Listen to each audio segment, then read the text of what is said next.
ਸਤਿ ਸ਼੍ਰੀ ਅਕਾਲ। ਤੁਸੀਂ ਜੁੜੇ ਹੋਏ ਹੋ ਪੰਜਾਬੀ ਰੇਡੀਓ ਯੂਐਸਏ ਦੇ ਨਾਲ ਤੇ ਮੈਂ ਹਾਂ ਪ੍ਰਵੀਨ ਸ਼ਰਮਾ ਲੈ ਕੇ ਹਾਜ਼ਰ ਹਾਂ ਪ੍ਰੋਗਰਾਮ ਖਬਰ ਤੇ ਨਜ਼ਰ ਪ੍ਰੋਗਰਾਮ ਦੇ ਵਿੱਚ ਕਈ ਅਹਿਮ ਤੇ ਕਈ ਖਾਸ ਖਬਰਾਂ ਨੂੰ ਲੈ ਕੇ ਚਰਚਾ ਕਰਨ ਦੇ ਲਈ ਜੁੜ ਚੁੱਕੇ ਨੇ ਪੰਜਾਬ ਤੋਂ ਸੀਨੀਅਰ ਪੱਤਰਕਾਰ ਦੀਪਕ ਸ਼ਰਮਾ ਚਨਾਰਥਲ ਜੀ। ਸ਼ਰਮਾ ਜੀ, ਸਤਿ ਸ਼੍ਰੀ ਅਕਾਲ। ਸਵਾਗਤ ਹੈ ਜੀ ਪੰਜਾਬੀ ਰੇਡੀਓ ਯੂਐਸਏ ਤੇ। ਸਤਿ ਸ਼੍ਰੀ ਅਕਾਲ ਪ੍ਰਵੀਨ ਜੀ, ਸਾਰੇ ਦਰਸ਼ਕਾਂ ਨੂੰ ਸਰੋਤਿਆਂ ਨੂੰ ਪਿਆਰ ਭਰੀ ਸਤਿ ਸ਼੍ਰੀ ਅਕਾਲ। ਸਤਿ ਸ਼੍ਰੀ ਅਕਾਲ ਜੀ। ਪ੍ਰੋਗਰਾਮ ਦੇ ਵਿੱਚ ਅੱਗੇ ਵਧਣ ਤੋਂ ਪਹਿਲਾਂ ਧੰਨਵਾਦ ਕਰਦੇ ਚਲੇ ਸਪਾਂਸਰਸ ਦਾ ਜਿਹੜੇ ਜ਼ਰੀਆ ਬਣਦੇ ਨੇ ਇਹਨਾਂ ਪ੍ਰੋਗਰਾਮਾਂ ਨੂੰ ਤੁਹਾਡੇ ਤੱਕ ਪਹੁੰਚਾਉਣ ਦੇ ਲਈ। ਖਾਲਸਾ ਇੰਸ਼ੋਰੈਂਸ ਏਜੰਸੀ ਵਾਲੇ, ਜਿਨ੍ਹਾਂ ਤੋਂ ਤੁਸੀਂ ਹਰ ਤਰੀਕੇ ਦੀ ਇੰਸ਼ੋਰੈਂਸ ਲੈ ਸਕਦੇ ਹੋ। ਇੰਸ਼ੋਰੈਂਸ ਬਾਰੇ ਪਤਾ ਕਰਨ ਦੇ ਲਈ ਇਹਨਾਂ ਦਾ ਨੰਬਰ ਹੈ 46272 ਇਹ 1992 ਤੋਂ ਲਗਾਤਾਰ ਇੰਸ਼ੋਰੈਂਸ ਬਿਜ਼ਨਸ ਦੇ ਵਿੱਚ ਸ਼ਾਨਦਾਰ ਸੇਵਾਵਾਂ ਕਰ ਰਹੇ ਨੇ ਤੇ ਅਮਰੀਕਾ ਭਰ ਦੇ ਵਿੱਚ ਇੰਸ਼ੋਰੈਂਸ ਦਿੰਦੇ ਨੇ। ਓਬਾਮਾ ਕੇਅਰ, ਮੈਡੀਕੇਅਰ ਜਾਂ ਫਿਰ ਕਵਰਡ ਕੈਲੀਫੋਰਨੀਆ ਬਾਬਤ ਪਾਲਿਸੀ ਕਰਵਾਉਣ ਦੇ ਲਈ ਸਲਾਹ ਲੈਣ ਦੇ ਲਈ ਅੱਜ ਹੀ ਕਾਲ ਕਰੋ 46272 ਤੇ। ਟਰਕੀਨ ਇਮੀਗ੍ਰੇਸ਼ਨ ਲਾ ਫਰਮ ਵਾਲੇ, ਜੇ ਟਰਕੀਆਂ ਟੌਨੀ ਟਰਕੀਆਂ ਦੇ ਨਾਲ ਤੁਸੀਂ ਯੂਐਸ ਇਮੀਗ੍ਰੇਸ਼ਨ ਬਾਬਤ ਕੋਈ ਵੀ ਸਲਾਹ ਕਰਨੀ ਹੈ, ਕੋਈ ਵੀ ਸਵਾਲ ਪੁੱਛਣਾ ਤੇ ਇਹਨਾਂ ਦਾ ਨੰਬਰ ਹੈ 4159090503। Gurdeep Singh Birdi Clovis, Mandeep Singh, Sandeep Kaur San Jose, Amrik Singh Atwal, Jarnail Singh Yuba City, Jind Kaur Anayat Kaur Bakersfield, Mahinder Kaur Mattu Yuba City ਤੇ ਜਰਨੈਲ ਸਿੰਘ ਸਿਆਟਲ ਤੋਂ। ਇਹਨਾਂ ਸਾਰੇ ਹੀ ਸਪਾਂਸਰਸ ਦਾ ਬਹੁਤ ਬਹੁਤ ਧੰਨਵਾਦ। ਤੇ ਜੇਕਰ ਤੁਸੀਂ ਵੀ ਪੰਜਾਬੀ ਰੇਡੀਓ ਯੂਐਸਏ ਦੇ ਇਹਨਾਂ ਪ੍ਰੋਗਰਾਮਾਂ ਨੂੰ ਸਪਾਂਸਰ ਕਰਨਾ ਚਾਹੁੰਦੇ ਹੋ ਤਾਂ ਸਟੂਡੀਓ ਦਾ ਨੰਬਰ ਹੈ 46272 5200। ਅੱਜ ਦਾ ਇਹ ਖਬਰ ਤੇ ਨਜ਼ਰ ਪ੍ਰੋਗਰਾਮ ਸਾਲ 2025 ਦੀ 26 ਫਰਵਰੀ ਦਾ ਪ੍ਰੋਗਰਾਮ ਹੈ ਤੇ ਦਿਨ ਅੱਜ ਬੁੱਧਵਾਰ ਹੈ। ਖਬਰਾਂ ਦੀ ਸ਼ੁਰੂਆਤ ਕਰੀਏ। ਇਸ ਟਾਈਮ ਜਿਹੜੀ ਪੰਜਾਬ ਦੇ ਵਿੱਚ ਸਿਆਸੀ ਗਲਿਆਰਿਆਂ ਦੇ ਨਾਲ ਪੂਰੇ ਪੰਜਾਬ ਦੇ ਵਿੱਚ ਜਿਹੜੀ ਚਰਚਾ ਚੱਲ ਰਹੀ ਹੈ ਉਹ ਇਹ ਹੈ ਕਿ ਲੁਧਿਆਣੇ ਦੇ ਵਿੱਚ ਜ਼ਿਮਨੀ ਚੋਣ ਹੋਣੀ ਹੈ ਤੇ ਜਿਸ ਉਮੀਦਵਾਰ ਨੂੰ ਉਤਾਰਿਆ ਗਿਆ ਉਸ ਤੋਂ ਬਾਅਦ ਲੋਕ ਤੰਦਾਂ ਜੋੜ ਕੇ ਦੇਖ ਰਹੇ ਨੇ ਇੱਕ ਹੋਰ ਸਿਆਸੀ ਸ਼ਖਸ ਦੇ ਨਾਲ ਇਹ ਰਾਜ ਸਭਾ ਦੀ ਕੁਰਸੀ ਦੇ ਬਾਰੇ ਕਹਿ ਰਹੇ ਨੇ ਕਿ ਜਿਹੜੇ ਮਾਨ ਸਾਹਿਬ ਨੇ ਉਹਨਾਂ ਦੇ ਬਰਾਬਰ ਹੁਣ ਕੁਰਸੀ ਢਾ ਕੇ ਕੇਜਰੀਵਾਲ ਬੈਠਣ ਜਾ ਰਹੇ ਨੇ। ਇਹ ਲੋਕ ਜੋ ਸੋਚ ਰਹੇ ਨੇ ਕਾਫੀ ਹੱਦ ਤੱਕ ਉਹੀ ਹੋ ਰਿਹਾ ਤੇ ਆਪਾਂ ਕਈ ਦਿਨ ਪਹਿਲਾਂ ਤੁਸੀਂ ਦੱਸ ਵੀ ਦਿੱਤਾ ਸੀ।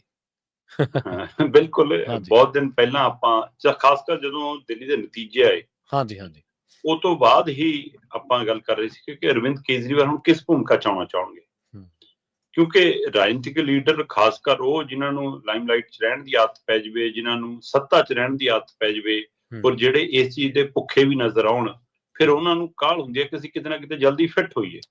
ਸੋ ਉਸ ਹਵਾਲੇ ਨਾਲ ਮੈਂ ਦੇਖਣਾ ਚਾਹੁੰਦਾ ਸੀਗਾ ਕਿ ਅਰਵਿੰਦ ਕੇਜਰੀਵਾਲ ਜੇ ਦਿੱਲੀ ਤੋਂ ਵਿਹਲੇ ਨੇ ਤਾਂ ਕਿੱਥੇ ਕਿੱਥੇ ਫਿੱਟ ਹੋ ਸਕਦੇ ਨੇ।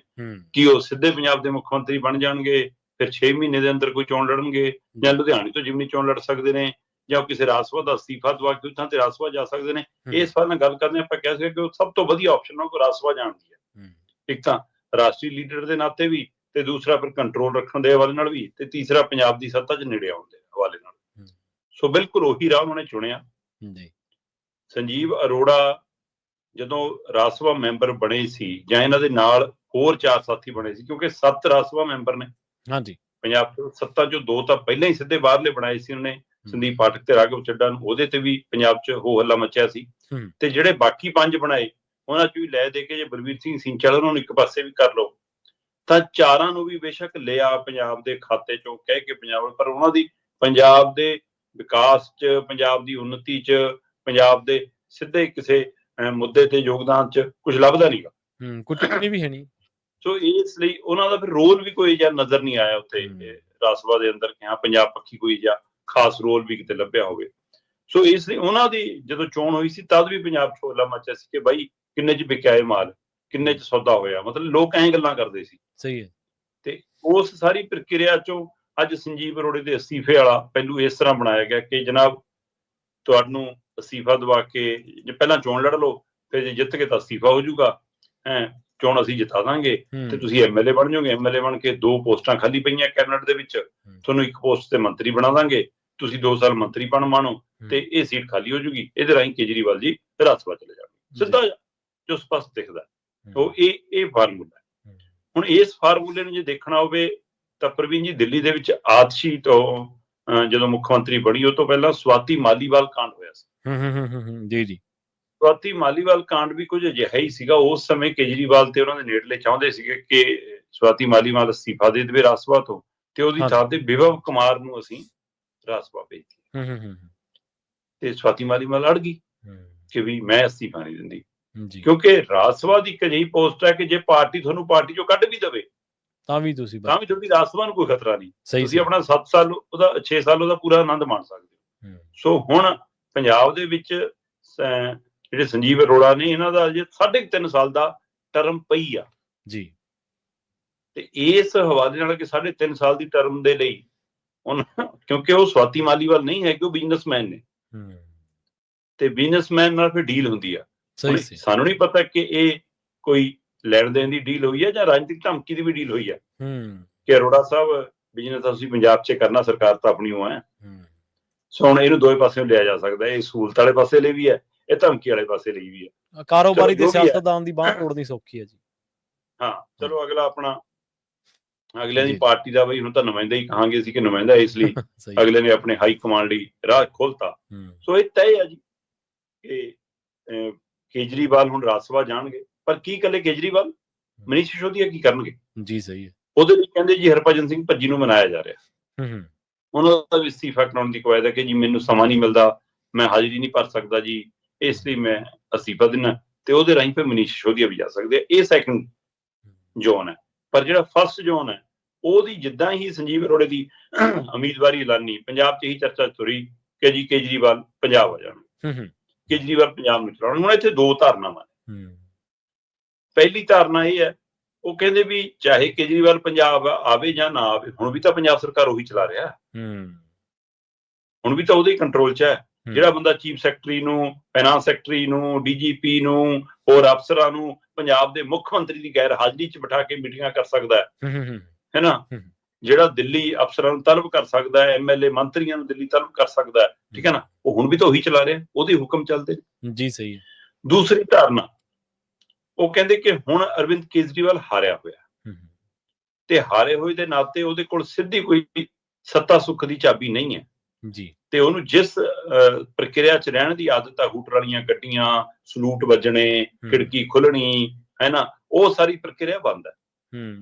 ਤੇ ਦਿੱਲੀ ਦੇ ਵਿੱਚ ਸਿੱਧਾ ਅਲਾਟ ਘਰ ਨਹੀਂ ਹੈ, ਕੱਲ ਨੂੰ ਵਿਗੜ ਤਿਗੜ ਹੋ ਜਾਵੇ, ਅਗਲਾ ਕਹੇ ਚੱਕ ਆਪਣਾ ਟੈਚੀ ਤੇ ਚੱਲ ਬਾਹਰ, ਹੈ ਨਾ, ਫਿਰ ਕੀ ਕਰੋਗੇ? ਇਸ ਲਈ ਉਹ ਆਪਣਾ ਪੱਕਾ ਕਬਜ਼ਾ ਭਾਲਦਾ, ਉਹਦੇ ਲਈ ਉਹਦੇ ਕੋਲੇ ਰਾਸ ਵਾਲੀ ਪ੍ਰਕਿਰਿਆ। ਪਰ ਪੰਜਾਬ ਦੇ ਵਿੱਚੋਂ ਹੁਣ ਤੱਕ ਜਿਹੜੀ ਮਰਜ਼ੀ ਪਾਰਟੀ ਦੇ ਰਾਜ ਸਭਾ ਮੈਂਬਰ ਬਣੇ, ਉਹਨਾਂ ਨੂੰ ਦਿੱਲੀ ਅਧਿਕਾਰਕ ਤੌਰ ਤੇ ਜਿਹੜਾ ਘਰ ਹੈ, ਕੋਠੀ ਹੈ, ਫਲੈਟ ਹੈ, ਉਹ ਅਲਾਟ ਹੁੰਦਾ ਰਿਹਾ, ਪਰ ਚੰਡੀਗੜ੍ਹ 'ਚ, ਪੰਜਾਬ ਦੀ ਰਾਜਧਾਨੀ 'ਚ ਪੰਜਾਬ ਸਰਕਾਰ ਵੱਲੋਂ ਕਦੇ ਏਦਾਂ ਘਰ ਅਲਾਟ ਨਹੀਂ ਕੀਤੇ ਰਾਜ ਸਭਾ ਮੈਂਬਰਾਂ ਨੂੰ। ਇਹਨਾਂ ਨੇ ਵੀ ਆਪਣੇ 7 ਚੋਂ 6 ਨੂੰ ਕੁਝ ਨਹੀਂ ਦਿੱਤਾ, ਪਰ ਬਕਾਇਦਾ ਤੌਰ ਤੇ ਚੰਡੀਗੜ੍ਹ ਦੇ ਵਿੱਚ ਕੋਠੀ ਦਿੱਤੀ ਹੋਈ ਹੈ ਰਾਘਵ ਚੱਡਾ ਨੂੰ, ਕੁਰਸੀਆਂ ਨਾਲੋਂ ਵੱਧ ਸਿਕਿਉਰਿਟੀ, ਵੱਧ ਤਾਮਝਾਮ, ਸਾਰਾ ਕੁਛ ਹੈ। ਮੁੱਖ ਮੰਤਰੀ ਸਾਹਿਬ ਕੋਲ ਤਾਂ ਵੈਸੇ ਵੀ 4 ਵਾਧੂ ਕੋਠੀਆਂ ਨੇ ਜੀ। ਸੋ ਉਸ ਸਾਰੀ ਪ੍ਰਕਿਰਿਆ ਦੇ ਵਿੱਚ ਇਹ ਵੀ ਮੰਨਿਆ ਜਾ ਰਿਹਾ ਕਿ ਇਸੇ ਤਰ੍ਹਾਂ ਦੀ ਕੋਠੀ ਫਿਰ ਕੇਜਰੀਵਾਲ ਨੂੰ ਅਲਾਟ ਹੋਊਗੀ, ਤੇ ਉਹ ਕੇਜਰੀਵਾਲ ਨੂੰ ਕੋਠੀ ਨਹੀਂ ਅਲਾਟ ਹੋਊਗੀ ਜਨਾਬ, ਉਹ ਦਰਬਾਰ ਦਾ ਥਾਂ ਅਲਾਟ ਹੋਊਗਾ। ਦਰਬਾਰ ਲੱਗਿਆ ਕਰੂਗਾ ਰੋਜ਼, ਬਿਲਕੁਲ ਰੋਜ਼, ਫਿਰ ਸਵੇਰੇ ਸ਼ਾਮ ਉੱਥੇ ਲੀਕਾਂ ਕੱਢਣ ਜਾਇਆ ਕਰਨਗੇ ਸਾਡੇ ਮੰਤਰੀ ਵੀ, ਸਾਡੇ ਐਮਐਲਏ ਵੀ, ਤੇ ਸਾਡੇ ਅਫਸਰ ਵੀ। ਸੋ ਉਹ ਉੱਥੇ ਫਿਰ ਕਤਾਰ ਉੱਥੇ ਵੱਧ ਲੱਗਿਆ ਕਰੂ, ਭੀੜ ਉੱਥੇ ਵੱਧ ਹੋਇਆ ਕਰੂ। ਸਾਡੇ ਵਾਲੇ ਸਾਹਿਬ ਲੈਕਚਰਾਂ ਤੇ, ਭਾਸ਼ਣਬਾਜ਼ੀ ਤੇ, ਚੁਟਕਲੇਬਾਜ਼ੀ ਤੇ ਅਗਲੇ ਕੰਮ ਉਹ ਕੰਟਰੋਲ ਸਿੱਧੇ ਰੂਪ 'ਚ ਫਿਰ ਇੱਥੇ ਬੈਠ ਕੇ ਕੰਟਰੋਲ ਹੋਏਗਾ। ਸੋ ਕੋਈ ਦੋ ਰਾਏ ਨਹੀਂ ਜੀ ਕਿ ਪੰਜਾਬ ਨੂੰ ਆਉਂਦੇ ਚੜ੍ਹਦੇ ਮਹੀਨੇ ਤੱਕ ਇੱਕ ਹੋਰ ਮੁੱਖ ਮੰਤਰੀ ਮਿਲ ਸਕਦਾ। 2 ਮੁੱਖ ਮੰਤਰੀ ਹੋਣਗੇ, ਇੱਕ ਐਲਾਨਿਆ ਹੋਇਆ ਤੇ ਇੱਕ ਅਣਐਲਾਨਿਆ ਹੋਇਆ, ਏਦਾਂ ਪੰਜਾਬ ਚੱਲੂਗਾ। ਗੱਲ ਨਾ ਕਈ ਵਾਰੀ ਬੰਦਾ ਕਰ ਬਹਿੰਦਾ, ਪਰ ਉਹ ਗੱਲ ਦੇਣੀ ਕਿੱਥੇ ਆ ਜੇ, ਮੂਹਰੇ ਕਦੋਂ ਆ ਜੇ, ਬੰਦੇ ਨੂੰ ਕੋਈ ਪਤਾ ਨਹੀਂ ਲੱਗਦਾ, ਖਾਸ ਕਰਕੇ ਸਿਆਸਤਦਾਨਾਂ ਦੇ। ਇਹੀ ਭਗਵੰਤ ਮਾਨ ਸਾਹਿਬ ਜਿਹੜੇ ਪੱਬਾਂ ਭਾਰ ਨੇ, ਇਹ ਜਿਹੜੇ ਤੁਸੀਂ ਰਾਹ ਦੀ ਗੱਲ ਕੀਤੀ ਹੈ, ਦਰਬਾਰ ਦੀ ਗੱਲ ਕੀਤੀ ਹੈ, ਉਹਨੂੰ ਇੱਥੇ ਲਿਆਉਣ ਦੇ ਲਈ ਇਹ ਕਹਿੰਦੇ ਸੀ ਬਾਦਲ ਕੀ ਕਰਦਾ, ਢੀਂਡਸੇ ਹਰ ਗਏ ਚਲੋ ਰਾਜ ਸਭਾ, ਭੁੰਦੜ ਹਰ ਗਿਆ ਚਲੋ ਰਾਜ ਸਭਾ। ਤੁਸੀਂ ਬਾਦਲਾਂ ਦੇ ਰਾਹ ਤੇ ਚੱਲ ਰਹੇ ਹੋ, ਫਿਰ ਜਿਹੜਾ ਹਰ ਗਿਆ ਰਾਜ ਸਭਾ ਭੇਜ ਦਿਓ। ਇਸੇ ਮੂੰਹ ਨਾਲ ਤੁਸੀਂ ਕਹਿੰਦੇ ਸੀ 38 38 30 30 32 32 ਗੱਡੀਆਂ ਨੇ, ਖੂਟਰ ਮਾਰਦੀਆਂ ਜਾਂਦੀਆਂ ਨੇ, ਲੋਕਾਂ ਨੂੰ ਰੇੜੀ ਕਿਸੇ ਦੀ ਪਾਸੇ ਸਿੱਟਤੀ, ਤੁਹਾਡੇ ਕੋਲੇ 42 43 ਨੇ, ਤੁਸੀਂ ਤਾਂ ਉਸ ਤੋਂ ਵੀ ਅੱਗੇ ਪੈਰ ਧਰਦੇ ਹੋ। ਸੋ ਗੱਲਾਂ ਇਨਕਲਾਬ ਦੀਆਂ ਤੇ ਕਰਨੇ ਪੋਲੀਟੀਕਲ ਜੋੜ ਤੋੜ, ਸ਼ਰਮਾ ਜੀ ਇਹਨਾਂ ਦੋਨਾਂ ਧਿਰਾਂ ਦਾ ਆਪਸ, ਦੋਨਾਂ ਚੀਜ਼ਾਂ ਦਾ ਆਪਸ ਵਿੱਚ ਦੀ ਸਮੇਲ ਕੋਈ ਨਹੀਂ ਗਾ।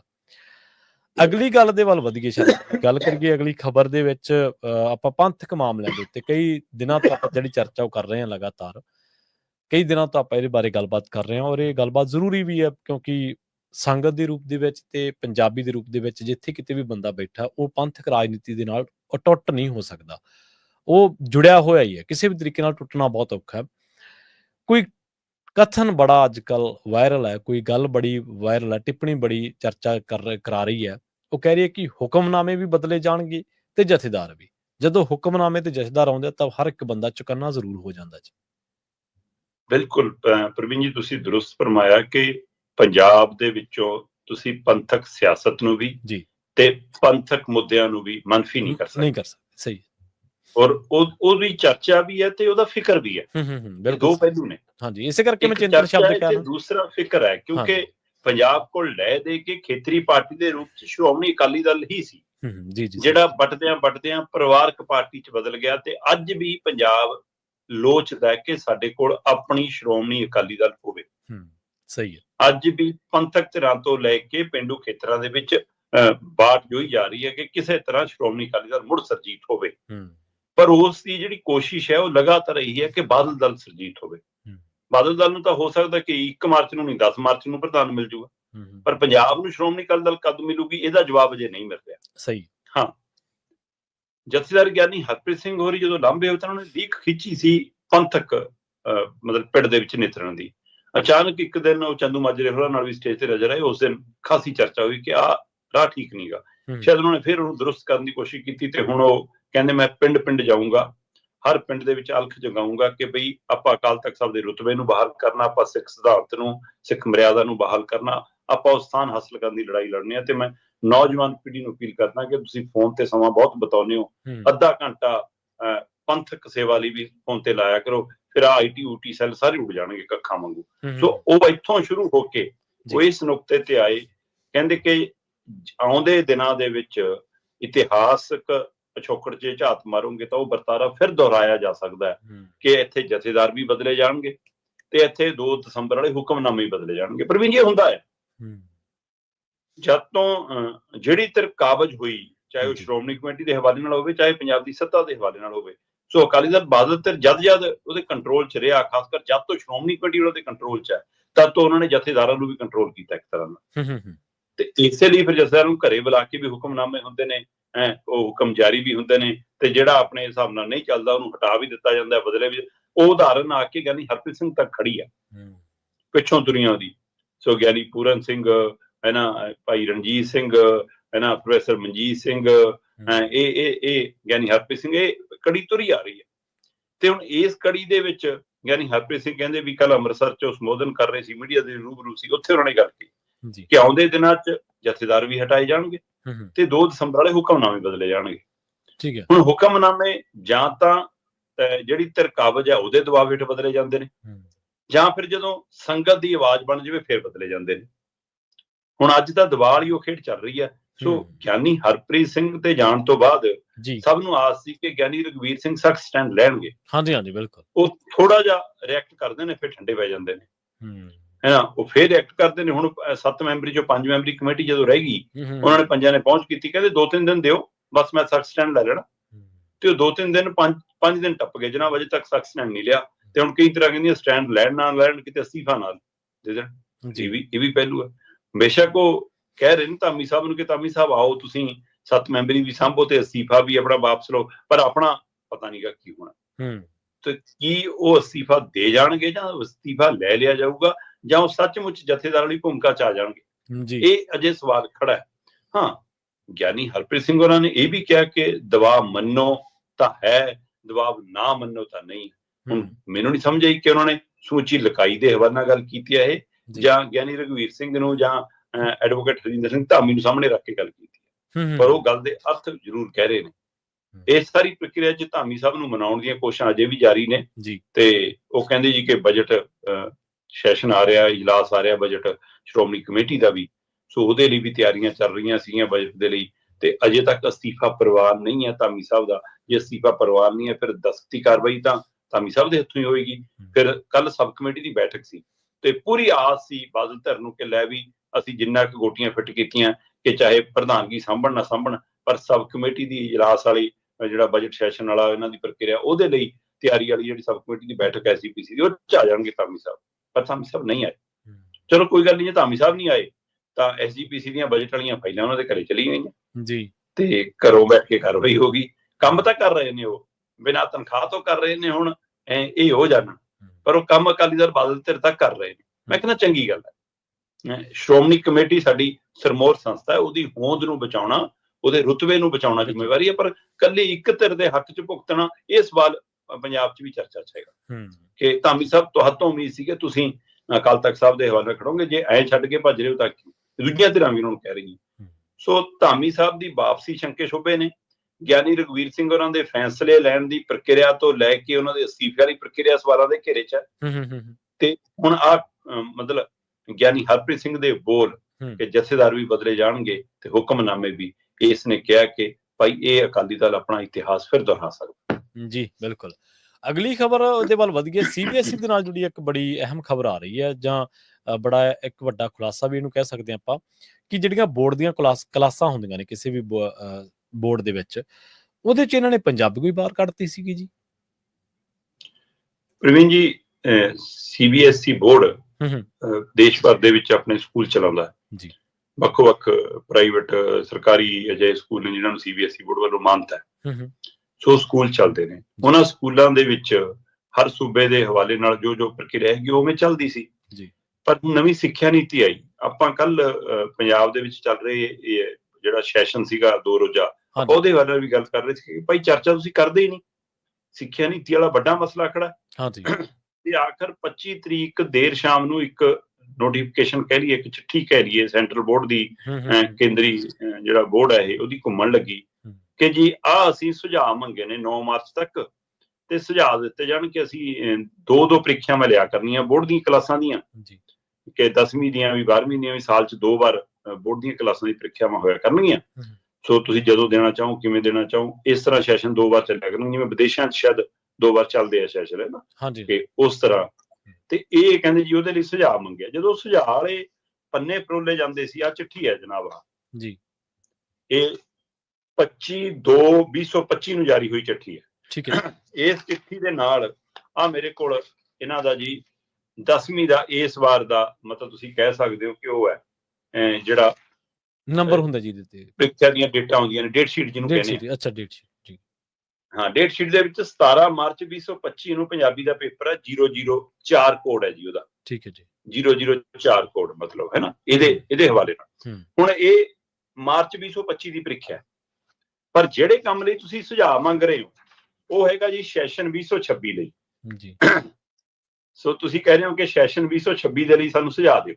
ਹੁਣ 2026 ਦੇ ਲਈ ਜਦੋਂ ਸੁਝਾਅ ਮੰਗੇ ਤਾਂ ਉਹ ਜਿਹੜੀਆਂ ਚੀਜ਼ਾਂ ਲਈ ਸੁਝਾਅ ਮੰਗ ਰਹੇ ਹੋ ਉਹਦੇ ਵਿੱਚੋਂ ਪੰਜਾਬੀ ਮੰਨਫੀ ਹੈ। ਦੇਖ ਲਓ, ਸੂਬੇ ਦੇ ਨਾਲ ਨਾਲ ਦੁਨੀਆ ਭਰ ਦੀਆਂ ਭਾਸ਼ਾਵਾਂ ਦਾ ਜ਼ਿਕਰ ਹੈ। ਜਿਹੜੇ ਅਖੌਤੀ ਰਾਸ਼ਟਰਵਾਦ ਦੀਆਂ ਗੱਲਾਂ ਕਰਦੇ, ਇੱਕ ਦੇਸ਼ ਇੱਕ ਭਾਸ਼ਾ, ਉਹਨਾਂ ਨੇ ਅੰਗਰੇਜ਼ਾਂ ਨੇ ਅੰਗਰੇਜ਼ੀ ਉੱਪਰ ਰੱਖੀ ਵੀ ਆਪਣੀ। ਸਹੀ ਬਿਲਕੁਲ। ਹਿੰਦੀ ਵੀ ਉਹਨਾਂ ਨੇ ਵੀ ਹਿੰਦੀ ਉੱਪਰ ਨਹੀਂ ਰੱਖੀ। ਮਤਲਬ ਇੱਥੋਂ ਸਪਸ਼ਟ ਹੁੰਦਾ ਕਿ ਤੁਹਾਡੇ ਅੰਦਰ ਸਿਰਫ ਇੱਕ ਸਿਆਸਤ ਹੈ, ਇੱਕ ਸ਼ਰਾਰਤ ਹੈ। ਅੰਗਰੇਜ਼ੀ 101 ਕੋਡ ਹੈਗਾ ਜੀ, ਹਿੰਦੀ ਦਾ 002 ਕੋਡ ਹੈ, ਇਸੇ ਤਰ੍ਹਾਂ ਉਰਦੂ ਦਾ 003 ਕੋਡ ਹੈ, ਪਰ ਪੰਜਾਬੀ ਦਾ 004 ਜਿਹੜਾ ਕੋਡ ਸੀ ਉਹ ਹੈ ਮੌਜੂਦ ਹੀ। ਪ੍ਰਵੀਨ ਜੀ, ਇਹਨਾਂ ਨੇ ਪਹਿਲਾਂ ਦਿੱਲੀ ਚੋਂ ਕਿਸੇ ਤਰ੍ਹਾਂ ਪੰਜਾਬੀ ਨੂੰ ਦੱਬਿਆ, ਹਰਿਆਣੇ ਚੋਂ ਬਾਹਰ ਕੀਤੀ, ਹਿਮਾਚਲ ਚੋਂ ਬਾਹਰ ਕੀਤੀ, ਰਾਜਸਥਾਨ ਚੋਂ ਬਾਹਰ ਕੀਤੀ, ਇੱਥੋਂ ਤੱਕ ਕਿ ਜੰਮੂ ਕਸ਼ਮੀਰ ਖੇਤਰ ਚੋਂ ਬਾਹਰ ਕੀਤੀ, ਤੇ ਹੁਣ ਤੁਸੀਂ ਇਸ ਸ਼ਰਾਰਤ ਨਾਲ ਪੰਜਾਬ ਚੋਂ ਪੰਜਾਬੀ ਵੀ ਕੱਢਣੀ ਚਾਹੁੰਦੇ। ਬਿਲਕੁਲ ਸਹੀ ਹੈ। ਇਹ ਤਰੀਕਾਕਾਰ ਸੀ ਤੁਹਾਡਾ। ਇਹ ਜਦੋਂ ਨੋਟੀਫਿਕੇਸ਼ਨ ਆਇਆ ਜਾਂ ਇਹ ਗੱਲ ਸਾਂਝੀ ਹੋਈ, ਤੁਸੀਂ ਇਹ ਦੇਖੋ ਕਿ ਇਹਦੇ ਵਿੱਚ ਫ੍ਰੈਂਚ ਵੀ ਜ਼ਿਕਰ ਹੈ, ਸੰਸਕ੍ਰਿਤ ਦਾ ਵੀ ਜ਼ਿਕਰ ਹੈ ਨਾ, ਉਰਦੂ ਦਾ ਵੀ ਜ਼ਿਕਰ ਹੈ, ਬੰਗਾਲੀ ਵੀ ਹੈਗੀ ਹੈ, ਤਾਮਿਲ ਵੀ ਹੈਗੀ ਹੈ, ਮਰਾਠੀ ਵੀ ਹੈਗੀ ਹੈ, ਗੁਜਰਾਤੀ ਵੀ ਹੈਗੀ ਹੈ, ਮਨੀਪੁਰੀ ਵੀ ਹੈਗੀ ਹੈ, ਇਸੇ ਤਰ੍ਹਾਂ ਫਿਰ ਤੇਲਗੂ ਵੀ ਹੈਗੀ ਹੈ, ਸਪੈਨਿਸ਼ ਵੀ ਹੈਗੀ ਹੈ, ਥਾਈ ਵੀ ਹੈਗੀ ਹੈ, ਦੁਨੀਆ ਜਹਾਨ ਦੀਆਂ ਭਾਸ਼ਾਵਾਂ ਨੇ ਇਹਦੇ ਵਿੱਚ, ਪਰ ਪੰਜਾਬੀ ਨਹੀਂ ਹੈ ਜਨਾਬ। ਸੋ ਇਸ ਪ੍ਰਕਿਰਿਆ ਤੋਂ ਸ਼ੰਕੇ ਸ਼ੁਬੇ ਖੜੇ ਹੋਏ ਕਿ ਸ਼ਰਾਰਤ ਹੈ। ਚਲੋ, ਇਹਦੇ ਉੱਤੇ ਕੁਝ ਬੁੱਧੀਜੀਵੀਆਂ ਨੇ ਰਿਐਕਟ ਸ਼ੁਰੂ ਕੀਤਾ, ਮੀਡੀਆ 'ਚ ਆਈ ਗੱਲ, ਸੋਸ਼ਲ ਮੀਡੀਆ ਤੇ ਆਈ, ਤੇ ਲੜਾਈ ਤਾਂ ਫਿਰ ਰਾਜਨੀਤਿਕ ਧਿਰਾਂ ਨੇ ਲੜੀ ਜੀ, ਜਿਨ੍ਹਾਂ ਨੇ ਟਵੀਟ ਤੇ ਮਾਰੇ। ਮਤਲਬ ਤੇ ਉਹਨਾਂ ਦੀ ਵੀ ਕੋਈ ਕਾਰਵਾਈ ਨਹੀਂ, ਟਵੀਟ ਤੇ ਹੀ ਲੜਦੇ ਆ ਨਾ। ਚਲੋ, ਸਰਕਾਰ ਇੱਕ ਕਦਮ ਅੱਗੇ ਵਧੀ। ਸਰਕਾਰ ਦੇ ਮੰਤਰੀ ਸਾਹਿਬ ਨੇ ਵੀਡੀਓ ਜਾਰੀ ਕਰਕੇ ਕਿਹਾ ਕਿ ਜੀ ਪੰਜਾਬ ਨਾਲ ਧੱਕਾ ਹੋ ਰਿਹਾ। ਮੈਂ ਕਿਹਾ ਵੀ ਕਿ ਮੰਤਰੀ ਸਾਹਿਬ, ਤੁਸੀਂ ਵੀਡੀਓ ਕਿਉਂ ਜਾਰੀ ਕਰ ਰਹੇ ਹੋ? ਤੁਸੀਂ ਐਕਸ਼ਨ ਲਓ, ਦਸਤਾਵੇਜ਼ੀ ਲੜਾਈ ਲੜੋ ਨਾ। ਤੁਸੀਂ ਤਾਂ ਦਿੱਲੀ ਨੂੰ ਗੱਡੀਆਂ ਚੱਕੋ। ਜੇ ਕੇਜਰੀਵਾਲ ਲਈ ਤੁਸੀਂ ਧਰਨਾ ਲਾਉਣ ਜਾ ਸਕਦੇ ਹੋ ਤਾਂ ਪੰਜਾਬੀ ਭਾਸ਼ਾ ਲਈ ਧਰਨਾ ਲਾਉਣ ਕਿਉਂ ਨਹੀਂ ਜਾਂਦੇ? ਹੁਣ ਇਹ ਸਾਰਾ ਕੁਝ ਹੋ ਰਿਹਾ। ਚਲੋ ਜੀ, ਇਹ ਪੂਰੇ ਦਿਨ ਦੀ ਤਰਸੱਲੀ ਮਚ ਗਈ, ਤੇ ਮੈਨੂੰ ਲੱਗਦਾ ਕਿ ਇਹ ਸੈਂਟਰਲ ਬੋਰਡ ਦੇ ਰਾਹੀਂ ਅਮਿਤ ਸ਼ਾਹ ਤੇ ਨਰਿੰਦਰ ਮੋਦੀ ਦੀ ਸਰਕਾਰ ਦਾ ਇੱਕ ਟੈਸਟ ਸੀਗਾ ਕਿ ਉਹਨਾਂ ਨੇ ਚੁੰਡੀ ਵੱਢ ਕੇ ਦੇਖੀ ਸੀ ਕਿ ਜੇ ਰਿਐਕਟ ਕਰ ਗਏ ਤਾਂ ਠੀਕ ਹੈ, ਜਿਵੇਂ ਖੇਤੀ ਖਰੜਾ। ਹੁਣ ਆ ਭਾਸ਼ਾ ਵਾਲਾ ਮਸਲਾ। ਸੋ ਇਹ ਸਮੇਂ-ਸਮੇਂ ਟੈਸਟ ਕਰਦੇ ਆ, ਜਿਵੇਂ ਇੱਕ ਭਾਸ਼ਾ ਵਾਲਾ ਫਾਰਮੂਲਾ ਲਿਆਏ ਸੀ ਜਦੋਂ ਪੂਰੇ ਦੇਸ਼ ਨੂੰ ਹਿੰਦੀ ਭਾਸ਼ਾ ਹੀ ਬਣਾ ਦਿਓ। ਸੋ ਉਸ ਸਮੇਂ ਵੀ ਆਪਾਂ ਗੱਲ ਕੀਤੀ ਸੀ ਕਿ ਭਰਾਵੋ ਇਹ ਮੁਲਕ ਸੂਬਿਆਂ ਨੂੰ ਮਿਲਾ ਕੇ ਬਣਿਆ ਮੁਲਕ ਹੈ। ਬਿਲਕੁਲ ਬਿਲਕੁਲ। ਤੁਸੀਂ ਨਾ ਆਪਣੀ ਟਕਸਾਲ ਲਾਈ ਹੋਈ ਹੈ, ਨਾ ਤੁਹਾਡੇ ਕੋਲ ਕੋਈ ਆਪਣਾ ਖੂਹ ਪੱਟਿਆ ਹੋਇਆ, ਇਹ ਸੂਬਿਆਂ ਤੋਂ ਹੀ ਟੈਕਸ ਜਾਂਦਾ, ਉਹਦੇ ਨਾਲੇ ਤੁਹਾਡੇ ਰਾਜ ਭਾਗ ਚੱਲਦੇ ਆ ਤੇ ਤੁਸੀਂ ਸੂਬਿਆਂ ਨੂੰ ਮਾਰਨ ਨੂੰ ਫਿਰਦੇ ਹੋ। ਉਹਨਾਂ ਦਾ ਸੱਭਿਆਚਾਰ, ਉਹਨਾਂ ਦੀ ਬੋਲੀ, ਉਹਨਾਂ ਦੀ ਭਾਸ਼ਾ ਖਾਣ ਨੂੰ ਫਿਰਦੇ ਹੋ। ਤੇ ਇਸ ਪ੍ਰਕਿਰਿਆ 'ਚ ਵੀ ਫਿਰ ਉਸੇ ਕੜੀ 'ਚ ਅੱਗੇ ਵਧਾਇਆ ਕਦਮ ਸੀਗਾ ਕਿ ਤੁਸੀਂ ਭਾਸ਼ਾ ਖਤਮ ਕਰਨ ਦੀ ਕੋਸ਼ਿਸ਼ ਕੀਤੀ। ਉਹ ਦੁਨੀਆ ਭਰ ਦੇ ਵਿੱਚ ਜਦੋਂ ਇੱਕੋ ਦਿਨ 'ਚ ਤਸੱਲੀ ਮਚੀ ਤੇ ਜੀ ਸ਼ਾਮ ਤੱਕ ਅਗਲੇ ਦਿਨ ਆ 26 ਤਰੀਕ ਨੂੰ ਚਿੱਠੀ ਨਵੀਂ ਕਰਤੀ ਜੀ। ਹੁਣ ਨਵੀਂ ਚਿੱਠੀ ਦੇ ਵਿੱਚ ਇਹਨਾਂ ਨੇ ਜੀ ਬਕਾਇਦਾ ਕਹਿਤਾ ਜੀ ਕਿ ਟੈਕਨੀਕਲ ਤੌਰ ਤੇ ਸਭ ਤੋਂ ਗਲਤੀ ਹੋ ਗਈ ਸੀ। ਹੁਣ ਅਸੀਂ ਪੰਜਾਬੀ ਨੂੰ 004 ਜਿਹੜਾ ਡੇਟ ਸ਼ੀਟ 'ਚ ਕੋਡ ਹੈ ਪੰਜਾਬੀ ਦਾ 004, ਹੁਣ ਉਹ ਲਿਖ ਕੇ ਇਹਨਾਂ ਨੇ ਦਰਜ ਕਰ ਦਿੱਤਾ ਕਿ ਆਹ ਚੱਕੋ ਜੀ 004 ਕੋਡ ਨਾਲ ਅਸੀਂ ਪੰਜਾਬੀ ਸ਼ਾਮਲ ਕਰਦੇ ਆ। ਠੀਕ ਹੈ ਜੀ, ਸ਼ਾਮਲ ਹੋ ਗਈ। ਇਸ ਤੋਂ ਬਾਅਦ ਪੰਜਾਬ ਸਰਕਾਰ ਜਾਗੀ। ਧੰਨਵਾਦ ਹੈ ਪੰਜਾਬ ਸਰਕਾਰ ਦਾ। ਪੰਜਾਬ ਦੇ ਸਿੱਖਿਆ ਮੰਤਰੀ ਨੇ ਪ੍ਰੈਸ ਕਾਨਫਰੰਸ ਕੀਤੀ, ਬੋਰਡ ਵੱਲੋਂ ਨੋਟੀਫਿਕੇਸ਼ਨ ਜਾਰੀ ਕੀਤਾ ਕਿ ਪੰਜਾਬ ਦੇ ਵਿੱਚ ਜਿਹੜਾ ਵੀ ਸਕੂਲ ਖੁੱਲੇਗਾ, ਜਿਹੜਾ ਵੀ ਸਕੂਲ ਚੱਲ ਰਿਹਾ ਹੈ, ਉਹਦੇ ਵਿੱਚ 10ਵੀਂ ਦੇ ਵਿੱਚ ਲਾਜ਼ਮੀ ਵਿਸ਼ੇ ਵਜੋਂ ਪੰਜਾਬੀ ਪੜ੍ਹਾਉਣੀ ਤੇ ਪੰਜਾਬੀ ਵਿਸ਼ੇ ਚੋਂ ਪਾਸ ਹੋਣਾ ਜ਼ਰੂਰੀ ਹੋਏਗਾ, ਨਹੀਂ ਪੰਜਾਬ ਸਕੂਲ ਨਹੀਂ ਚੱਲਣ ਦੇਗਾ। ਇੱਕ ਕਾਗਜ਼ੀ ਹੁਕਮ ਨਾ ਰਵੇ ਬਸ। ਪਰ ਇਹ ਸ਼ਾਬਾਸ਼ੀ ਹੈ ਕਿ ਤੁਸੀਂ ਤੁਰੰਤ, ਇਹੀ ਮੈਂ ਕਹਿ ਰਿਹਾ ਸੀਗਾ ਕਿ ਮੰਤਰੀ ਸਾਹਿਬ ਤੁਸੀਂ ਵੀਡੀਓ ਜਾਰੀ ਕਰਕੇ ਅਪੀਲਾਂ ਨਾ ਕਰੋ, ਤੁਸੀਂ ਐਕਸ਼ਨ ਲਵੋ। ਉਹ ਐਕਸ਼ਨ ਹੋਇਆ ਜੀ। ਸੋ ਸ਼ਾਮ ਤੱਕ ਹੁੰਦਿਆਂ ਕੇਂਦਰ ਤੋਂ ਲੈ ਕੇ ਪੰਜਾਬ ਤੱਕ ਇਹ ਦਰੁਸਤਗੀ ਹੋ ਗਈ ਹੈ। ਪਰ ਇਹ ਦਰੁਸਤਗੀ ਮੇਰੀ ਨਜ਼ਰ 'ਚ ਟੈਂਪਰੇਰੀ ਹੈ, ਇਹ ਡੰਗ ਟਪਾਊ ਹੈ, ਇਹ ਨਜ਼ਰ ਰੱਖਣ ਦੀ ਲੋੜ ਹੈ। ਹਰ ਰੋਜ਼ ਜਿਵੇਂ ਚੌਂ ਪਾਸਿਓਂ, ਚਾਰੋਂ ਦਿਸ਼ਾ ਤੋਂ ਪੰਜਾਬ ਤੇ ਹਮਲੇ ਹੋ ਰਹੇ ਨੇ, ਹੈ ਨਾ, ਉਹਦੇ ਲਈ ਸਾਨੂੰ ਹਰ ਪਾਸਿਓਂ ਚਕੰਨੇ ਰਹਿਣ ਦੀ ਲੋੜ ਹੈ। ਪਤਾ ਨਹੀਂ ਕਿਹੜੇ ਪਾਸਿਓਂ ਕਿਹੜਾ ਨਵਾਂ ਵਾਰ ਹੋ ਜਾਵੇ, ਇਹਦੇ ਲਈ ਪੰਜਾਬ ਨੂੰ ਜਾਗਦੇ ਰਹਿਣ ਦੀ ਲੋੜ ਹੈ। ਇਹ ਟੈਸਟ ਕਰ ਕਰਕੇ ਦੇਖਿਆ ਜਾ ਰਿਹਾ ਸਾਨੂੰ। ਬਿਲਕੁਲ ਜੀ। ਮੰਤਰੀ ਸਾਹਿਬ ਬਾਰੇ ਹੁਣ ਤੁਸੀਂ ਦੱਸੇ, ਜਿਹੜੇ ਲੋਕਾਂ ਦਾ ਕੰਮ ਜਵਾਬ ਤਲਬੀ ਕਰਨਾ, ਉਹ ਲੋਕ ਹੁਣ ਕਹਿ ਰਹੇ ਐਂ ਕਰਾਂਗੇ ਜੀ ਐਂ ਕਰਾਂਗੇ। ਸਟੇਟਮੈਂਟਾਂ ਸੱਤਾ ਦੇ ਵਿੱਚ ਹੁੰਦੇ, ਤੁਸੀਂ ਸਟੇਟਮੈਂਟਾਂ ਜਾਰੀ ਕਰ ਰਹੇ। ਇਸੇ ਤਰ੍ਹਾਂ ਸਾਡੇ ਮੁੱਖ ਮੰਤਰੀ ਸਾਹਿਬ ਨੇ ਉਹ ਸੱਤਾ ਦੇ ਵਿੱਚ ਹੁੰਦੇ ਵਿਰੋਧੀ ਧਿਰਾਂ ਨੂੰ ਭੰਡੀ ਜਾਂਦੇ। ਤੁਹਾਡੇ ਕਿੱਧਰ ਗਏ ਤੁਹਾਡੇ ਏਜੰਡੇ ਜਿਹੜੇ 14-15 ਦੇ ਵਿੱਚ ਤੁਸੀਂ ਲੋਕਾਂ ਨਾਲ ਸਾਂਝੇ ਕਰਦੇ ਹੁੰਦੇ ਸੀ, ਮਾਂ ਬੋਲੀ ਨਾਲ ਪਿਆਰ, ਹੇਜ ਦਿਖਾਉਂਦੇ ਹੁੰਦੇ ਸੀ? ਅੱਜ ਹੇਜ ਕੀ ਹੈ? ਉਸ ਕੱਲਾ ਟਵਿੱਟਰ ਜੋਗਾ ਹੀ ਹੈ ਹੇਜ ਤੁਹਾਡਾ। ਅਗਲੀ ਖਬਰ ਦੇ ਵੱਲ ਵਧੀਏ, ਗੱਲ ਕਰੀਏ ਕਿਸਾਨੀ ਧਿਰਾਂ ਦੇ ਵਿੱਚ ਜੋ ਦਰਮਿਆਨ ਜੋ ਵਾਪਰ ਰਿਹਾ। ਆਪਾਂ ਲੰਘੇ ਦਿਨੀ ਇੱਕ ਆਡੀਓ ਦਾ ਮਸਲਾ ਜਿਹੜਾ ਉਹ ਸਾਂਝਾ ਕੀਤਾ ਸੀਗਾ, ਵਿਚਾਰਿਆ ਵੀ ਸੀਗਾ ਵੀ ਉਸ ਤੋਂ ਬਾਅਦ ਕਿਸਾਨੀ ਧਿਰਾਂ ਦੀ ਜਿਹੜੀ ਸਾਂਝ ਹੈ, ਜਿਹੜੀ ਸਾਂਝ ਦੀ ਕੋਸ਼ਿਸ਼ ਹੈ, ਉਹਦੇ ਉੱਤੇ ਅਟਕਲਾਂ ਲਗਾਤਾਰ ਜਾਰੀ ਸੀਗੀਆਂ ਕਿ ਕੀ ਹੋ ਸਕਦਾ।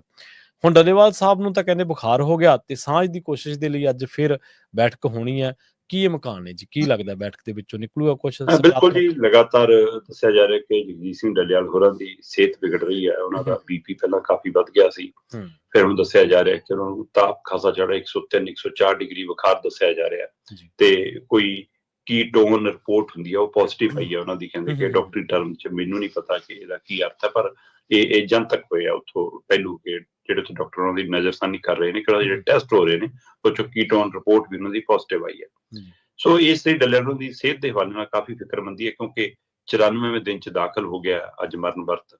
ਸੋ ਬੇਸ਼ੱਕ ਉਹ ਕਦੇ ਟ੍ਰਿਪਲ ਲਵਾ ਲਈ ਤੇ ਕਦੇ ਖੋਲ ਲਈ। ਇਹ ਜਿੱਥੇ ਫਿਕਰਮੰਦੀ ਹੈ ਉੱਥੇ ਬਕਾਇਦਾ ਤੌਰ ਤੇ ਖਨੌਰੀ ਤੋਂ ਇੱਕ ਤਰ੍ਹਾਂ ਨਾਲ ਅਪੀਲ ਜਾਰੀ ਹੋਈ ਹੈ ਕਿ ਸਾਰੇ ਪੰਜਾਬ ਨੂੰ, ਪੰਜਾਬ ਵਾਸੀਆਂ ਨੂੰ, ਖਾਸ ਕਰ ਕਿਸਾਨ ਭਰਾਵਾਂ ਨੂੰ ਕਿ ਖਨੌਰੀ ਪਹੁੰਚੋ। ਤੇ ਇਸ ਨੂੰ ਕੁਝ ਦਿਨਾਂ ਸੋਸ਼ਲ ਮੀਡੀਆ ਤੇ ਤੰਜ ਵਜੋਂ ਵੀ ਲੈ ਰਹੀਆਂ ਨੇ। ਕਹਿੰਦੇ ਜੀ ਕਮਾਲ ਹੈ ਕਿ 90 ਦਿਨ ਦਾ ਮਰਨ ਵਰਤ ਵਾਲਾ ਬੰਦਾ 4-4 ਘੰਟੇ ਮੰਤਰੀਆਂ ਨਾਲ ਮੀਟਿੰਗ ਕਰ ਲੈਂਦਾ ਹੈ ਤੇ ਇਸ ਦੀ ਮਤਲਬ ਕਿ ਇਹ ਤਾਂ ਜੱਗੋ ਤੇਰਵੀਂ ਹੋ ਗਈ, ਇਹ ਤਾਂ ਜੀ ਕਮਾਲ ਹੋ ਗਈ, ਮਤਲਬ ਕਿ ਰੱਬ ਨੇੜੇ ਬੈਠ ਕੇ ਦੇ ਰਿਹਾ ਜੀ ਕਿ ਬੰਦਾ ਭੁੱਖਾ ਵੀ ਹੈ। ਤੇ ਲੋਕ ਸੋਸ਼ਲ ਮੀਡੀਆ ਤੇ ਤਰ੍ਹਾਂ ਦੀਆਂ ਚੀਜ਼ਾਂ ਪਾ ਰਹੇ ਹੈ ਨਾ। ਤੇ ਇਹ ਤੋਂ ਬਾਅਦ ਹੁਣ ਜਦੋਂ ਇਹ ਆਇਆ ਪਹਿਲੂ ਕਿ ਸਿਹਤ ਵਿਗੜਨ ਵਾਲਾ, ਤੇ ਉਹ ਕਹਿੰਦੇ ਜਦੋਂ ਇਕੱਠ ਕਰਨਾ ਹੁੰਦਾ ਤਾਂ ਸਿਹਤ ਵਿਗੜਦੀ। ਮਤਲਬ ਲੋਕਾਂ ਦੇ ਮੂੰਹ ਨਹੀਂ ਤੁਸੀਂ ਬੰਦ ਕਰ ਸਕਦੇ, ਕਿਉਂਕਿ ਇਹ ਵੀ ਫਿਕਰ ਪੰਜਾਬ ਦੇ ਵਿੱਚ ਪੈਰਲਲ ਤੁਰ ਪਿਆ ਕਿ ਭਾਈ ਕਿਤੇ ਇਹ ਕਿਸਾਨੀ ਹੱਕ ਲਈ ਲਾਇਆ ਅੰਦੋਲਨ BJP ਦਾ ਹੱਕ ਨਾ ਪੂਰ ਜਾਵੇ ਪੰਜਾਬ 'ਚ, ਰਾਜਨੀਤਿਕ ਤੌਰ ਤੇ ਉਹਨਾਂ ਲਈ ਸਵਿਰਦ ਨਾ ਹੋ ਨਿਬੜੇ। ਔਰ ਇਹ ਸਾਰੀਆਂ ਕੋਸ਼ਿਸ਼ਾਂ ਦੇ ਵਿੱਚ ਜਿਹੜੀਆਂ ਕੋਸ਼ਿਸ਼ਾਂ SKM ਨੇ ਸ਼ੁਰੂ ਕੀਤੀਆਂ ਸੀ ਨੇੜੇ ਜਾਣ ਦੀਆਂ, ਉਹ ਕੋਸ਼ਿਸ਼ਾਂ ਨੂੰ ਮਤਲਬ ਕਿ ਖਾਰਜ ਹੁੰਦੀਆਂ ਰਹੀਆਂ, ਸਮੇਂ-ਸਮੇਂ ਉਹ ਕਮਜ਼ੋਰ ਹੁੰਦੀਆਂ ਰਹੀਆਂ, ਗੱਲ ਸਿਰੇ ਲੱਗਦੀ ਨਜ਼ਰ ਨਹੀਂ ਆਈ। ਖਾਸ ਕਰਕੇ ਹੁਣ ਜਦੋਂ ਆਪਾਂ ਅਮਨਿਊ ਕਹਾੜ ਦੇ ਹਵਾਲੇ ਨਾਲ ਤੇ ਬਲਵੀਰ ਸਿੰਘ ਰਾਜੇਵਾਲ ਦੇ ਹਵਾਲੇ ਨਾਲ ਨਵੀਂ ਛਿੜੀ ਸ਼ਬਦੀ ਜੰਗ ਤੇ ਵੀਡੀਓ ਆਡੀਓ ਜੰਗ ਦੇ ਵਿੱਚ ਲੱਗਿਆ ਕਿ ਹੁਣ ਗੱਲ ਨੇੜੇ ਨਹੀਂ ਲੱਗੀ। ਪਰ ਇਸ ਵਾਰ 27 ਫਰਵਰੀ 2025 ਨੂੰ ਜਿਹੜੀ ਸਾਂਝੀ ਬੈਠਕ ਲਈ ਕਾਲ ਸੀ, ਇਹ SKM ਦੀ ਨਾ ਹੋ ਕੇ ਗੈਰ ਰਾਜਨੀਤਿਕ SKM ਦੀ ਸੀ। ਇਸ ਵਾਰ ਕਾਲ ਉਧਰੋਂ ਸੀ, ਜਿਹੜਾ ਇੱਕ ਸੁਹਿਰਦ ਪਹਿਲੂ ਇਹ ਸੀਗਾ ਇਹਦਾ। ਉਧਰੋਂ ਆਈ ਕਾਲ ਦੇ ਹਵਾਲੇ ਨਾਲ ਫਿਰ ਦੁਬਾਰਾ ਮੰਥਨ ਹੋਇਆ ਕਿ ਚਲੋ ਜਿਹੜੀ ਆ 2-4 ਦਿਨਾਂ 'ਚ ਕੜਤਣ ਆਈ ਹੈ ਇਹ ਵੀ ਦੂਰ ਹੋ ਜੂਗੀ, ਆਪਾਂ ਬੈਠੋ ਤਾਂ ਸਹੀ। ਸੋ ਅੱਜ ਮੁੜ ਕੇ ਬੈਠਕ ਹੋਵੇਗੀ ਜੀ। ਔਰ ਜੇ ਸਾਂਝੀ ਬੈਠਕ 'ਚ ਏਕਤਾ ਹੁੰਦੀ ਹੈ ਔਰ ਸਾਂਝਾ ਨੁਕਤਾ ਆਉਂਦਾ, ਫਿਰ ਮੈਨੂੰ ਲੱਗਦਾ ਕੇਂਦਰ ਤੇ ਦਬਾਅ ਵੀ ਵਧੇਗਾ। ਤੇ ਜੇ ਐਸਕੇਐਮ ਤੇ ਗੈਰ ਰਾਜਨੀਤਿਕ ਐਸਕੇਐਮ ਇਕੱਠੇ ਹੁੰਦੇ ਨੇ ਤਾਂ ਉਹ ਸਾਰੀਆਂ ਜਥੇਬੰਦੀਆਂ ਵੀ ਜਿਹੜੀਆਂ ਵੱਖ-ਵੱਖ ਸੂਬਿਆਂ 'ਚ ਇਹਨਾਂ ਦੋਆਂ ਦੀ ਲੜਾਈ ਕਰਕੇ ਬਾਹਰ ਬੈਠੀਆਂ ਨੇ, ਉਹ ਸਾਰੀਆਂ ਵੀ ਨਾਲ ਆ ਸਕਦੀਆਂ ਨੇ ਤੇ ਮੁੜ ਕੇ ਜੇ ਇਕੱਠੇ ਹੋ ਜਾਣ। ਸੋ ਉਹਦੇ ਨਾਲ ਫਿਰ ਪੰਜਾਬ ਦੇ ਕੁਝ ਸਿਰਦ ਲੋਕ ਵੀ ਮੁੜ ਕੇ ਨਾਲ ਆ ਸਕਦੇ ਨੇ, ਕਿਉਂਕਿ ਝਗੜੇ ਤੋਂ ਅਗਲਾ ਦੂਰ ਰਹਿੰਦਾ ਤੇ ਏਕਤਾ 'ਚ ਹਰ ਕੋਈ ਆਪਣਾ ਭਾਗੀਦਾਰ ਬਣਨਾ ਚਾਹੁੰਦਾ। ਸੋ ਹੁਣ ਦੇਖਦੇ ਹਾਂ ਜੀ ਇਹ ਏਕਤਾ ਕਿਸਾਨੀ ਲਈ, ਪੰਜਾਬ ਲਈ ਕਿੰਨੀ ਸਹਾਈ ਹੁੰਦੀ ਹੈ ਤੇ ਕੇਂਦਰ ਤੇ ਕਿੰਨਾ ਦਬਾਅ ਪਾਉਂਦੀ ਹੈ। ਪਹਿਲਾਂ ਏਕਤਾ ਸਿਰੇ ਤਾਂ ਚੜੇ, ਜਿਹਦੀ ਆਸ ਬਹੁਤ ਮੱਧਮ ਹੈ ਜੀ। ਮੋਤਬਰ ਬੰਦੇ ਪਿੰਡਾਂ ਦੇ ਵਿੱਚ ਏਕਤਾ ਕਰਾਉਂਦੇ ਆ, ਪਿੰਡਾਂ ਦੇ ਵਿੱਚ ਸਾਂਝ ਕਰਾਉਂਦੇ ਆ। ਜੇ ਕੋਈ ਝਗੜਾ ਹੋ ਗਿਆ, ਅਗਲਾ ਕਹਿੰਦਾ ਯਾਰ ਫਲਾਣੇ ਬੰਦੇ ਨੂੰ ਆਵਾਜ਼ ਮਾਰ ਲਓ, ਮੋਤਬਰ ਬੰਦਾ ਗੱਲ ਦਾ ਹੱਲ ਕਰਾ ਦੂਗਾ। ਹੁਣ ਇੱਥੇ ਸੰਕਟ ਇਹ ਹੈ ਕਿ ਮੋਤਬਰ ਬੰਦਿਆਂ ਦੇ ਵਿੱਚ ਆਪਸ ਦੇ ਵਿੱਚ ਹੀ ਪਾੜ ਪਏ ਹੋਏ ਨੇ, ਤੇ ਹੁਣ ਉਹਨਾਂ ਨੂੰ ਜੇਕਰ ਮੋਤਬਰ ਫਿਲਾਸਫਰ ਬੰਦਿਆਂ ਨੂੰ ਇਕੱਠੇ ਕਰਨਾ ਹੋਵੇ ਤਾਂ ਉਹਨਾਂ ਓਡੇ ਤਰਕ ਵੀ ਚਾਹੀਦੇ ਆ ਜਿਹੜੇ ਉਹਨਾਂ ਨੇ ਮੂਹਰੋਂ ਕਰਨੇ ਆ। ਸ਼ਰਮਾ ਜੀ, ਅਗਲੀ ਗੱਲ ਕਰੀਏ ਟਰੰਪ ਦੀ। ਇੱਕ ਗਾਣਾ ਆਇਆ, ਮੇਰਾ ਖਿਆਲ ਕੋਈ ਟਾਵਾਂ ਹੀ ਪੰਜਾਬੀ ਹੋਣਾ ਜਿਹਨੇ ਉਹ ਗਾਣਾ ਸੁਣਿਆ ਨਾ ਹੋਵੇ। ਅਮਰੀਕਾ ਦੇ ਰਾਸ਼ਟਰਪਤੀ ਬਣੇ ਨੇ ਟਰੰਪ, ਹਰ ਰੋਜ਼ ਸੁਰਖੀਆਂ ਦੇ ਵਿੱਚ ਰਹਿੰਦੇ ਨੇ, ਦੁਨੀਆ ਭਰ ਦੇ ਵਿੱਚ ਉਹਨਾਂ ਦੀਆਂ ਸਟੇਟਮੈਂਟਾਂ, ਉਹਨਾਂ ਦੀਆਂ ਖਬਰਾਂ ਹਮੇਸ਼ਾ ਚਰਚਾ ਦਾ ਵਿਸ਼ਾ ਬਣਦੀਆਂ ਨੇ। ਹੁਣ ਗੋਲਡਨ ਕਾਰਡ ਜਿਹੜੀ ਸਕੀਮ ਹੈ ਉਹ ਸਵੇਰ ਤੋਂ ਹੀ ਅਮਰੀਕਾ ਦੇ ਵਿੱਚ ਤਾਂ ਚਰਚਾ ਦਾ ਵਿਸ਼ਾ ਬਣੀ ਹੋਈ ਹੈ ਕਿ ਕੀ ਹੋਊਗਾ, ਕਿਵੇਂ ਹੋਊਗਾ। ਦੱਸਦੇ ਕਿ ਇਹਦੀ ਪੰਜਾਬ ਦੇ ਵਿੱਚ ਵੀ ਖਾਸੀ ਚਰਚਾ ਜੀ। ਪ੍ਰਵੀਨ ਜੀ ਬਿਲਕੁਲ, ਟਰੰਪ ਜਿਸ ਦਿਨ ਦੇ ਰਾਸ਼ਟਰਪਤੀ ਬਣੇ ਉਸੇ ਦਿਨ ਦੇ ਚਰਚਾ 'ਚ ਹੈ।